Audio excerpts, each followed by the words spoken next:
Good morning दोस्तों। सबसे पहले तो वेलकम्स टू ऑल। आज हम बात करेंगे इशू ऑफ डिबेंचर्स पे। तो शुरू करते हैं। सबसे पहले देखिए, सबसे पहले तो मैं आपको बताना चाहूँगा डिबेंचर का मतलब क्या है।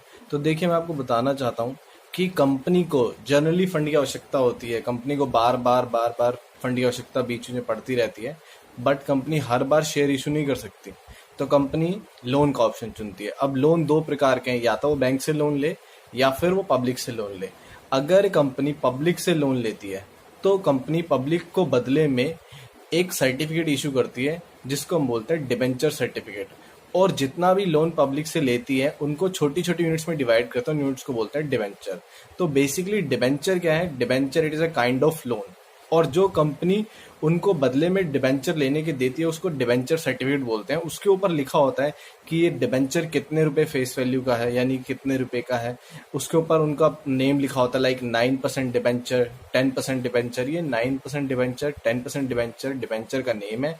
और ये डिबेंचर से आगे जो प्रीफिक्स रेट ऑफ इंटरेस्ट लिखा हुआ है इसको हम बोलते हैं रेट ऑफ इंटरेस्ट, यानी कि इतना आपको इंटरेस्ट मिलने वाला है उस डिबेंचर के ऊपर। तो देखिए, डिबेंचर हमने सीखा कि डिबेंचर का मतलब क्या है। नेक्स्ट हमारा है फीचर ऑफ डिबेंचर, यानी कि डिबेंचर के फीचर क्या है। तो देखिए, हम सबसे पहले बात करते हैं बोरोड फंड। डिबेंचर एक तरीके से कंपनी के लिए बोरोड फंड है, यानी क्योंकि कंपनी ने पब्लिक से लोन लिया है तो इसे हम बोरोड फंड कहते हैं। दूसरा है फिक्स रेट ऑफ इंटरेस्ट, यानी कि डिबेंचर का जैसे कि नाम है 9% डिबेंचर, 10% डिबेंचर।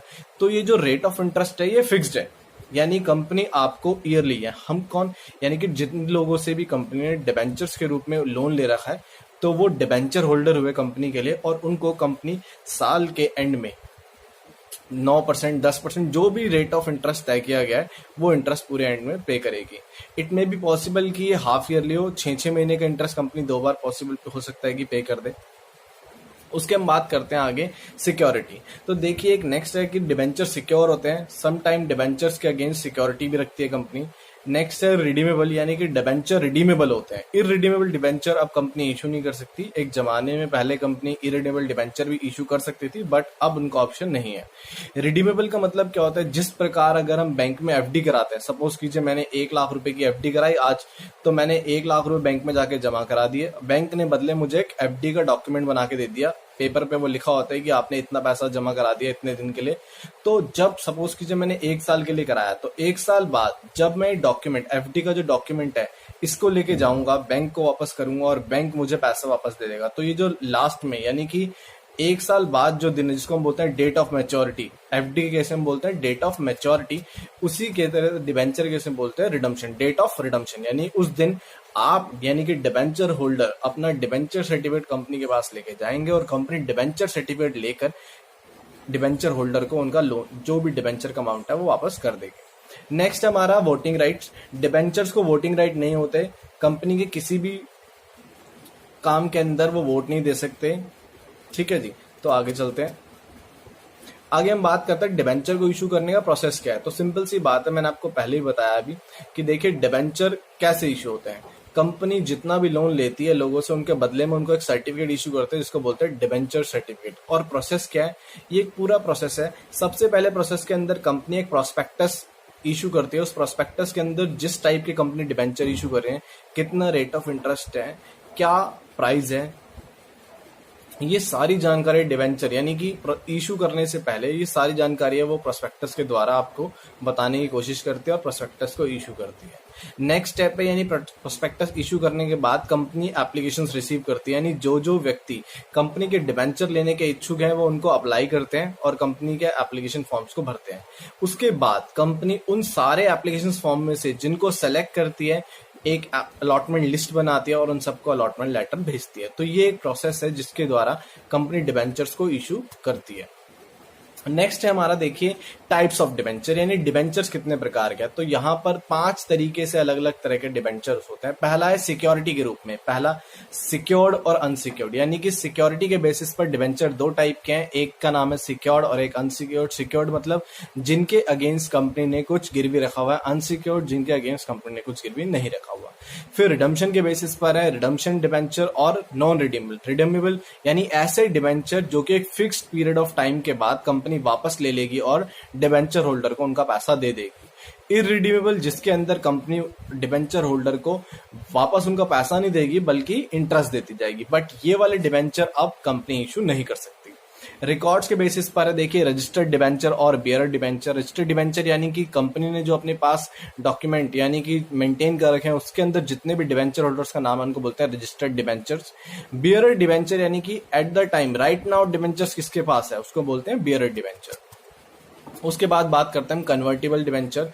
कन्वर्टिबल डिबेंचर यानी ऐसे डिबेंचर होल्डर जिनके पास ऑप्शन है अपने डिबेंचर्स को कंपनी के नए डिबेंचर या शेयर्स में कन्वर्ट कराने का। दूसरा है नॉन कन्वर्टेबल डिबेंचर यानी कि ऐसे डिबेंचर जिनके पास कन्वर्जन का ऑप्शन नहीं है, ना ही वो कन्वर्जन करा सकते हैं।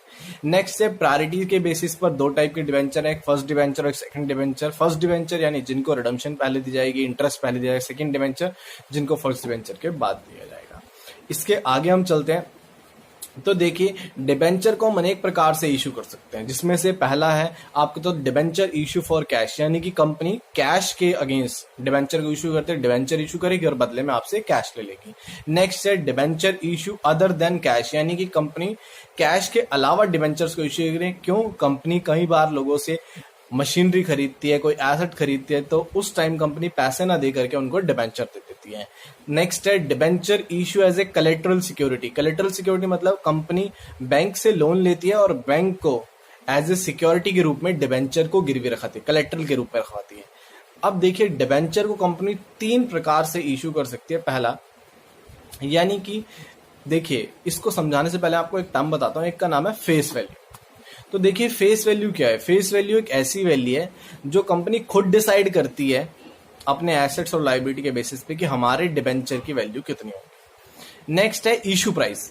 इशू प्राइस का मतलब यानी ऐसा प्राइस जिस प्राइस पर कंपनी पब्लिक को इशू कर रही है। फेस वैल्यू जो खुद डिसाइड की है और ऐसा प्राइस जिसपे पब्लिक को इशू किया गया उसे बोलते हैं इशू प्राइस। नेक्स्ट है हमारा रिडम्पशन प्राइस। रिडम्पशन प्राइस मतलब यानी कि जो भी टर्म पीरियड, सपोज करो 5 साल के लिए अगर डिबेंचर इशू किए हैं तो 5 साल बाद आपको डिबेंचर का क्या प्राइस वापस देगी कंपनी, उसको बोलते हैं रिडम्पशन प्राइस। ठीक है, तो देखिए डिबेंचर को एट पार यानी कि जितनी फेस वैल्यू है उस पर भी इशू कर सकते हैं। रिडम्पशन को एट प्रीमियम यानी कि जितनी फेस वैल्यू उससे अधिक पे भी इशू कर सकते हैं कंपनी। और रिडम्पशन को डिस्काउंट पे भी इशू किया जा सकता है, परंतु अभी डिस्काउंट पे इशू नहीं होते। पहले एक जमाने में हुआ करते थे, बट डिस्काउंट का मतलब क्या, अगर फेस वैल्यू से कम पर इशू करें तो इसे डिस्काउंट बोलते हैं। चलिए जी, अब इसके आगे बढ़ने से आपको बताता हूं मैं आगे कि देखिए अभी हमने सीखा कि डिबेंचर को किस किस तरीके से इशू कर सकते हैं, फेस वैल्यू का मतलब क्या है, इशू प्राइस क्या है। अब मैं आपको पहला टॉपिक कराता हूं, सबसे इंपॉर्टेंट टॉपिक है एग्जाम के पॉइंट ऑफ व्यू से। तो देखिए सबसे पहले तो आपको बताना चाहूंगा, जब कंपनी डिबेंचर्स को इशू करती है कैश के अगेंस्ट यानी कैश के अगेंस्ट, तो कंपनी जैसे कि हम शेयर वाले इशू ऑफ शेयर्स में चैप्टर में पढ़ते हैं कि कंपनी के पास ऑप्शन होता है कि अगर कंपनी चाहे, सपोज कीजिए कि एक डिबेंचर अगर 100 रुपए का है तो कंपनी चाहे तो 100 के 100 रुपए एक साथ भी मंगा सकती है और चाहे तो इसे इंस्टॉलमेंट में भी बांट सकती है। अभी आप स्क्रीन में के पीछे देख रहे होंगे कि यहाँ पर हमने इंस्टॉलमेंट के अगेंस्ट एंट्रीज दिखा रखी है। यहाँ पर फर्स्ट हमने एप्लीकेशन मनी बनाई है, दूसरी हमने अलॉटमेंट मनी बनाई है, नेक्स्ट उसके बाद हमने फर्स्ट कॉल मनी बनाई है, then maybe second call. But generally जो हम देखते हैं वो सिर्फ एप्लीकेशन तक ही देखते हैं, और ऐसा नहीं है कि एप्लीकेशन के आगे एंट्री नहीं हो सकती, बट एप्लीकेशन आप देखेंगे कि बुक्स के अंदर ज्यादातर क्वेश्चन जो है वो एप्लीकेशंस की एंट्री पे ही एंड हो जाते हैं। बट इससे आगे भी हम क्वेश्चन करेंगे, अलॉटमेंट पे भी हो सकते हैं, फर्स्ट कॉल भी हो सकते हैं, कुछ क्वेश्चन हम इन पे ऐसे भी करेंगे जिसके अंदर हम अलॉटमेंट पे फर्स्ट कॉल तक भी जाएंगे। ठीक है, तो सबसे पहले मैं आपको एक टॉपिक शुरू कराता हूँ जिसका, चलिए दोस्तों अब आगे करना शुरू करते हैं। अब हम टॉपिक करने वाले हैं, मैंने आपको पहले भी बताया कि सबसे मोस्ट इंपॉर्टेंट टॉपिक है ये। इसका नाम है issue of debenture with the view of redemption. जैसे कि नाम से आपको पता लग पा रहा होगा कि जब कंपनी डिबेंचर को इशू करती है तो उसी टाइम कंपनी रिडम्पशन पे होने वाली परिस्थितियों को भी ध्यान में रखती है, कि यानी कि रिडम्पशन पे जो भी सर्कमस्टांसेस होंगे उनको ध्यान में रखते हुए इशू की एंट्री करते हैं। तो इस कॉन्सेप्ट को हमने 6 केसेस के अंदर बांटा है, तो एक बार हम फटाफट देख लेते हैं ये 6 केसेस। इसके अंदर 6 केसेस है। देखिए पहला केस है issue at par, redemption at par, यानी कि हम डिबेंचर को इशू कर रहे हैं फेस वैल्यू के बराबर और रिडम्पशन भी फेस वैल्यू के बराबर प्राइस पे ही करेंगे। नेक्स्ट है issue at discount, redemption at par, यानी कि इशू करेंगे हम डिस्काउंट पर, रिडम्पशन करेंगे पार पर। देन थर्ड वन है issue at premium and redemption at par, यानी है कि इशू करेंगे प्रीमियम पर और रिडम्पशन करेंगे पार पर। अब फोर्थ जो हमारा है उसके अंदर इशू एट पार है, रिडम्पशन एट प्रीमियम है। जैसे ही हमारा रिडम्पशन प्रीमियम हो जाता है उसी टाइम हमको ये समझ में आ जाता है कि देखिए अब हमने रिडम्पशन प्रीमियम पे किया, यानी कि हमने at the time of issue he redemption का लॉस बुक कर लिया। क्यों? क्योंकि अगर मैंने 100 रुपए का डिबेंचर जिसकी फेस वैल्यू 100 रुपए है इशू की है 100 रुपए में, और मैंने उसको वचन दिया है कि देखिए मैं 5 साल बाद आपको रिडीम करूंगा इसको 110 पे, तो यानी कि 5 साल बाद मैंने आपको रिडीम करना है। बट क्योंकि मैंने आपको बोला है, मैंने आपको वचन दिया है, तो यानी कि आज ही आपका 10 रुपए का लॉस हो गया, तो उसको आपको आज ही बुक करना पड़ेगा। नेक्स्ट है हमारा issue at discount, redemption at premium. उससे नेक्स्ट है इशू एट प्रीमियम और रिडम्पशन एट प्रीमियम। चलिए अब हम एक एक करके इन सारे केसेस को देखते हैं। देखिए, शुरू करने से पहले आपको बता दूं कि मैंने यहाँ पर 6 पॉइंट्स आपके लिए बनाए हैं। अगर आप इन 6 पॉइंट्स को याद रखेंगे तो आपके 99% सारे क्वेश्चन, 100% सारे क्वेश्चन बिल्कुल करेक्ट होने वाले हैं। पहला है कि देखिए हर केस की 2 एंट्री हैं। पहली एंट्री है डिबेंचर एप्लीकेशन में रिसीव करने की, और सेकंड एंट्री है उस अमाउंट को परसेंटेज डिबेंचर के नाम पर ट्रांसफर करने की। तो पहली एंट्री मैंने यहाँ पर लिखा है first entry always with issue price, यानी कि हम पहली एंट्री हमेशा इश्यू प्राइस से ही करेंगे। फिर सेकंड पॉइंट में लिखा हुआ है कि देखिए जितने प्राइस से आपने डिबेंचर एप्लीकेशन को फर्स्ट एंट्री में क्रेडिट किया है उतने ही अमाउंट से उसे सेकंड एंट्री में डाइवर्ट कर देंगे। ठीक है। थर्ड पॉइंट हमारा यहाँ पे कि देखिए सेकंड एंट्री के अंदर परसेंटेज डिबेंचर हमेशा फेस वैल्यू से ही क्रेडिट होगा। फोर्थ पॉइंट है कि हम चेक करेंगे क्या आपका इश्यू प्राइस ज्यादा है फेस वैल्यू से। अगर आपका इश्यू प्राइस 100 रुपए है और आपकी फेस वैल्यू कम है तो हम चेक करेंगे क्या आपका आपका इश्यू प्राइस फेस वैल्यू से ज्यादा है। अगर हाँ तो सेकंड एंट्री के अंदर सिक्योरिटी प्रीमियम क्रेडिट होने वाला है। ऐसे ही हम फिफ्थ पॉइंट में चेक करते हैं क्या आपका इश्यू प्राइस फेस वैल्यू से कम है। अगर फेस वैल्यू से कम है तो जितने अमाउंट से कम होता है सेकंड एंट्री के अंदर डिस्काउंट ऑन इश्यू डेबिट होता है। एंड लास्ट पॉइंट के अंदर हम चेक करते हैं कि आपका रिडम्पशन प्राइस फेस वैल्यू से ज्यादा है। अगर आपका रिडम्पशन प्राइस फेस वैल्यू से ज्यादा है तो सेकंड एंट्री के अंदर प्रीमियम ऑन रिडम्पशन क्रेडिट होगा और उतने ही अमाउंट से आपका लॉस ऑन इशू डेबिट होगा। यहाँ पर लॉस ऑन इशू डेबिट इसलिए हो रहा है क्योंकि प्रीमियम रिडम्पशन पे प्रीमियम पे करने के कारण कंपनी को लॉस हो रहा है at the time of issue, तो इसलिए जितने अमाउंट से प्रीमियम क्रेडिट होगा उतने ही अमाउंट से यहाँ पर लॉस डेबिट होगा। तो चलिए अब हम आगे करना शुरू करते हैं। तो देखिए मैंने पहला केस लिया issue at par, redemption at par. यहाँ पर मैंने एक डिबेंचर की फेस वैल्यू 100 रुपए एज्यूम की है, इशू प्राइस भी 100 रुपए, रिडम्पशन प्राइस भी 100 रुपए। तो पहली एंट्री देखिए मैंने फर्स्ट एंट्री करने जा रहा हूँ bank account debit to debenture application, यानी कि मैंने सारा पैसा डिबेंचर एप्लीकेशन का रिसीव कर लिया है। क्योंकि मैंने अपने नोट्स में पढ़ा था क्या कि first entry always is issue price, तो इशू प्राइस कितना है हमारा 100 रुपीज, तो मैंने 100 रुपीज से एंट्री कर दी। सेकेंड नोट था कि देखिए जितने अमाउंट से आपने डिबेंचर एप्लीकेशन को फर्स्ट एंट्री में क्रेडिट किया उतने अमाउंट से डेबिट कर दिए, तो देखिए मैंने सेकंड एंट्री में डिबेंचर एप्लीकेशन 100 से डेबिट कर दी। थर्ड नोट था मेरा कि परसेंटेज डिबेंचर को फेस वैल्यू से क्रेडिट कर दीजिए, तो मैंने 2% डिबेंचर लिखा और 100 रुपीज जो कि फेस वैल्यू से क्रेडिट कर दिया। नेक्स्ट था मेरा आपको चेक करना है कि आपका इशू प्राइस ज्यादा है फेस वैल्यू से। हमने चेक किया तो हमने पाया कि हमारा फेस वैल्यू बराबर है इशू प्राइस के। फिर क्योंकि फेस वैल्यू बराबर है इशू प्राइस के तो फिफ्थ पॉइंट चेक करने की आवश्यकता ही नहीं है। अब नेक्स्ट लास्ट 6 पॉइंट चेक करा क्या आपका रिडम्पशन वैल्यू ज्यादा है फेस वैल्यू से, तो हमने देखा हमारा रिडम्पशन प्राइस भी बराबर है फेस वैल्यू के, तो यानी कि फिर हमने देखा डिबेंचर एप्लीकेशन डेबिट भी 100 से हो रहा है और परसेंटेज डिबेंचर क्रेडिट भी 100 से हो रहा है, यानी कि डेबिट और क्रेडिट अमाउंट बराबर है और हमारा फर्स्ट पॉइंट यहाँ पर क्लियर हो गया। देखिए मैंने 6 पॉइंट्स को 1 बाय 1 आपके सामने इस एंट्री में लगाया और इस एंट्री को बिल्कुल करेक्ट कर लिया। अब ऐसे ही नेक्स्ट केस देखते हैं। नेक्स्ट केस है देखिए यहाँ पर फेस वैल्यू 100 एज्यूम की गई है, इशू प्राइस 90 है, रिडम्पशन प्राइस 100 है, यानी कि यहाँ पर हमारा इशू प्राइस फेस वैल्यू से कम है। तो देखिए पहली एंट्री जैसे कि नोट्स कहते हैं bank account debit to debenture application कितने अमाउंट से इशू प्राइस से, जो कि कितना है 90 रुपीज। सेकेंड एंट्री मैंने डिबेंचर एप्लीकेशन 90 से डेबिट कर दिया, 2% डिबेंचर 100 रुपीज से जैसा कि नोट्स कहते हैं। फिर उसके बाद हमने चेक किया क्या आपका इशू प्राइस ज्यादा है फेस वैल्यू से, नहीं हमारा इशू प्राइस ज्यादा नहीं है।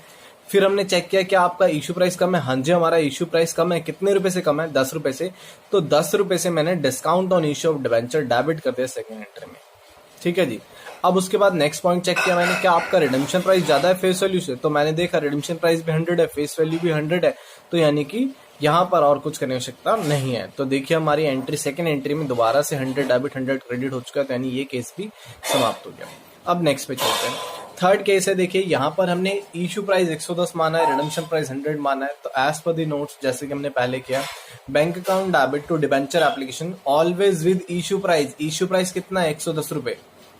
सेकेंड एंट्री के अंदर डिबेंचर एप्लीकेशन डेबिट करें कितने रुपए से? इशू प्राइस, तो मैंने 110 डेबिट कर दिया।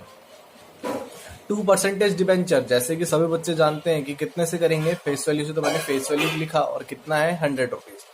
नेक्स्ट, अब मैंने चेक करना शुरू किया, क्या आपका इशू प्राइस ज्यादा है फेस वैल्यू से? हाँ जी बिल्कुल, इशू प्राइस ज्यादा है। कितने रुपए से? 10 रुपए से। तो 2 सिक्योरिटी प्रीमियम 10 रुपए से मैंने उसको क्रेडिट कर दिया। फिर मैंने फिफ्थ पॉइंट चेक किया, क्या आपका इशू प्राइस कम है? क्योंकि हमारा इशू प्राइस ज्यादा था, तो कम वाला नोट्स की कोई बात ही नहीं है। नेक्स्ट 6 पॉइंट पे चलते हैं। 6 पॉइंट कहता है कि रिडम्पशन प्राइस ज्यादा है आपका, तो हमने देखा रिडम्पशन प्राइस और फेस वैल्यू बराबर है, तो कुछ करने की आवश्यकता नहीं है। मैंने अपनी डेबिट और क्रेडिट अमाउंट चेक किए, दोनों ही बराबर आ रहे हैं, तो इसका मतलब ये पॉइंट हमारा क्लियर है और हम आगे चल सकते हैं। नेक्स्ट देखिए, ये हमारा फिफ्थ केस है, इसमें हम बात करते हैं, सॉरी फोर्थ केस है हमारा। इसके अंदर फेस वैल्यू 100, इशू प्राइस भी है 100, रिडम्पशन प्राइस है 110। तो देखिए जैसे ही मेरा रिडम्पशन प्राइस फेस वैल्यू से ज्यादा होता है, उसी टाइम मेरे दिमाग में ये बात आ जाती है कि यहाँ इस पॉइंट के अंदर मुझे लॉस ऑन इश्यू हो रहा है। किसके कारण? Premium redemption. तो पहली entry, bank account debit to debenture application as per the notes, issue price which is ₹100, तो 100 debit 100 credit. Next entry, debenture application account debit 100 rupees, 2% debenture ₹100।